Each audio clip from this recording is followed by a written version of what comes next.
Welcome to World Med School. My name is Dr. Davidson Hamer. I'm a professor of international health and medicine at the Boston University Schools of Public Health and Medicine, but I'm also Director of Research and Evaluation at the Zambia Center for Applied Health Research and Development. In this microbiology lecture, I'm going to discuss malaria and pregnancy. So this slide shows an overview of the burden of malaria in pregnancy.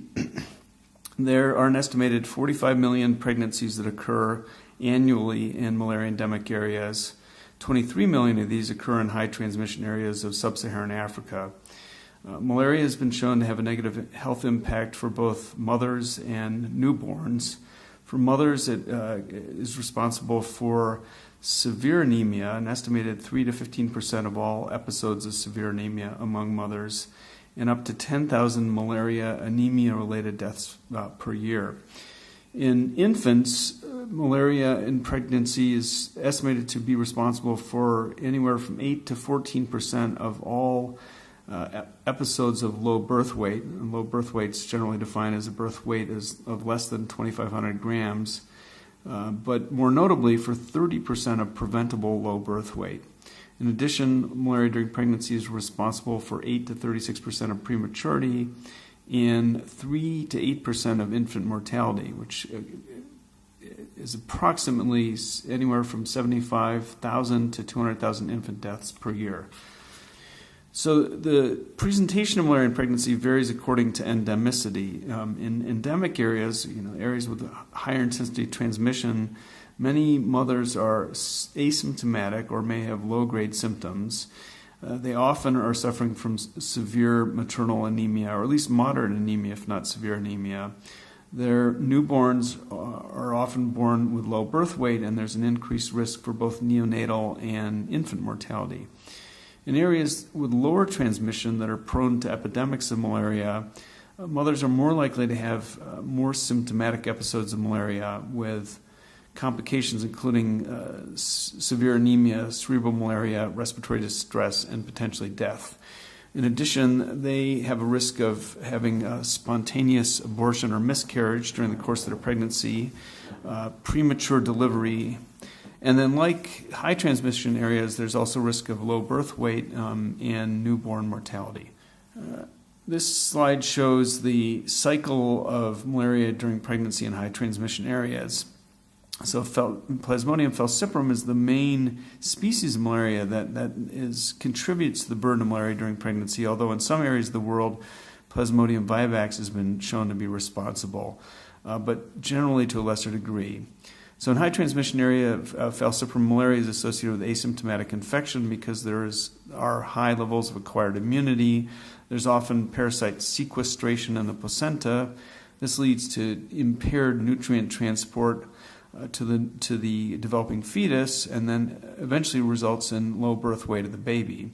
In addition, the falciparum malaria leads to maternal anemia, which also may contribute to the development of a low birth weight infant, and the development of low birth weight is associated with an increased risk of newborn and infant mortality.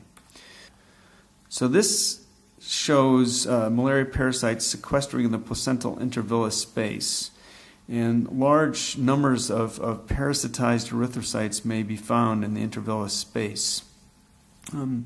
Immunity needs to develop at the level of the placenta. So as I'll show you shortly, infections in prima gravidas, in women in their first pregnancy, often tend to have more severe adverse consequences for both the mother and the baby.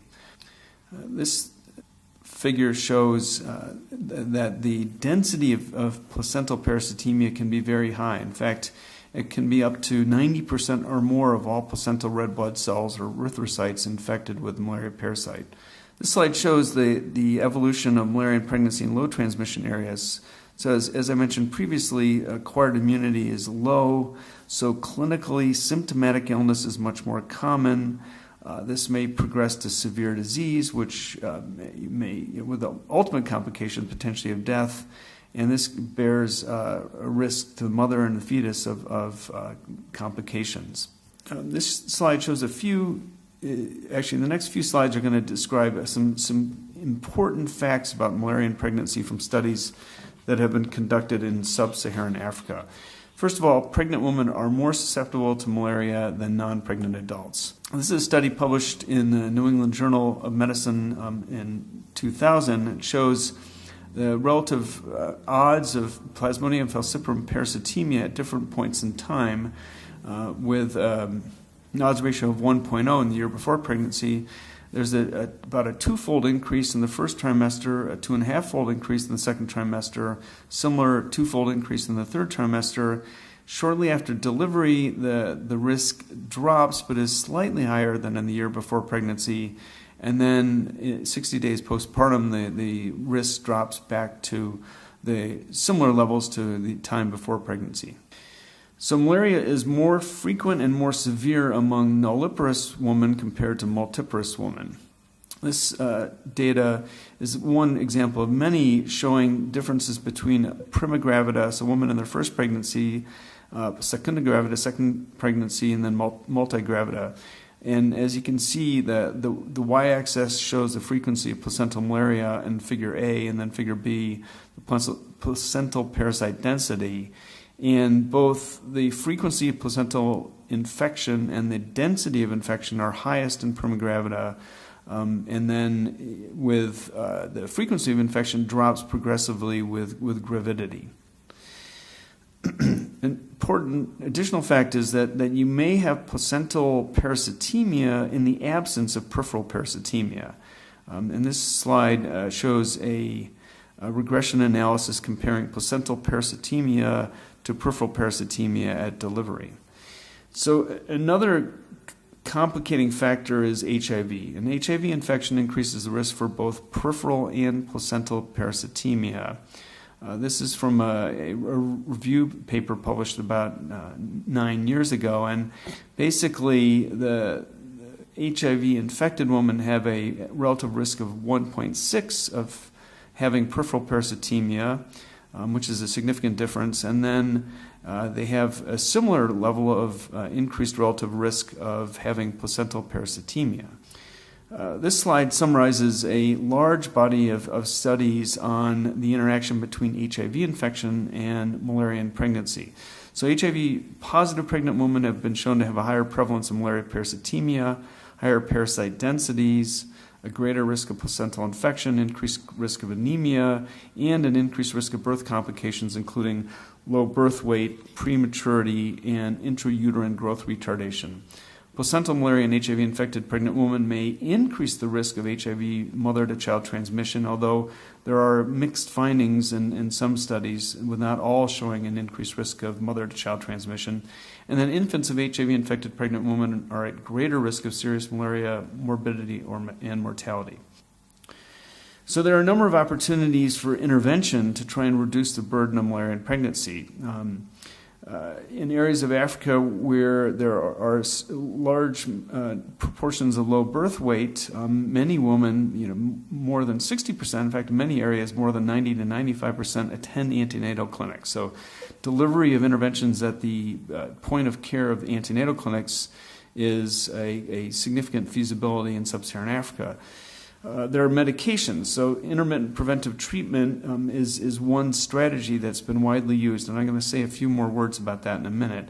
Case management, really treating only those who are symptomatic, is less effective, although intermittent screening and treatment is a strategy that's now being tried as an alternative to intermittent preventive treatment. So intermittent screening and treatment consists of screening every pregnant woman at each of her antenatal clinic visits with a rapid diagnostic test for malaria or a blood smear, and then, if she's positive, treating her with artemisinin-based combination therapy. Insecticide-treated bed nets are an important mode for prevention, and then obviously management of anemia with iron and folic acid supplementation and nutritional counseling are important. This shows an insecticide-treated net donation antenatal clinic near Blantyre, Malawi. So many clinics provide an ITN during the first booking for pregnant women. So ITNs have been shown in a number of studies and then in reviews, systematic reviews, to decrease peripheral parasitemia, anemia in the mother, to reduce the risk of placental malaria, preterm delivery, and lead to an increase in mean birth weight. There's about a 25% decrease in infants who are born premature or small for gestational age among women sleeping under ITNs. And the supply of ITNs in sub-Saharan Africa has been increasing, but there remain disparities between urban and rural populations. And clearly there's still a need to increase access to and use of ITNs by pregnant women. This slide shows the strategy of intermittent preventive therapy with a 2-dose strategy. And basically, this is usually given in the second trimester and the third trimester with 1 dose of sulfadoxine permethamine or Fansidar once in each trimester. An alternative to this is a monthly dosing strategy where a dose of SP is given starting after quickening, so basically the beginning of the second trimester, monthly until shortly before delivery. There are a lot of data on the use of SP for intermittent preventive treatment of pregnancy. More recent evidence, although early evidence suggested that a 2-dose regimen was effective in most women, although some studies suggested that in HIV-infected women, a monthly dosing was more effective. Because of rising SP resistance, because of the use of SP in other populations in the same areas, there's now fairly widespread SP resistance with quintuple mutations that really have impaired its efficacy, at least in young children. Because of rising resistance, it appears that monthly dosing is more effective in leading to improved birth outcomes and reduced maternal anemia than the 2-dose regimen. As a consequence, the World Health Organization recently reviewed the evidence and in 2012 recommended monthly dosing beginning after quickening. But these findings also emphasize the urgent need to evaluate alternative medications for IPT and potentially new strategies such as IST, intermittent screening and treatment. So that was a very brief summary of malaria in pregnancy. It's responsible for a substantial amount of burden.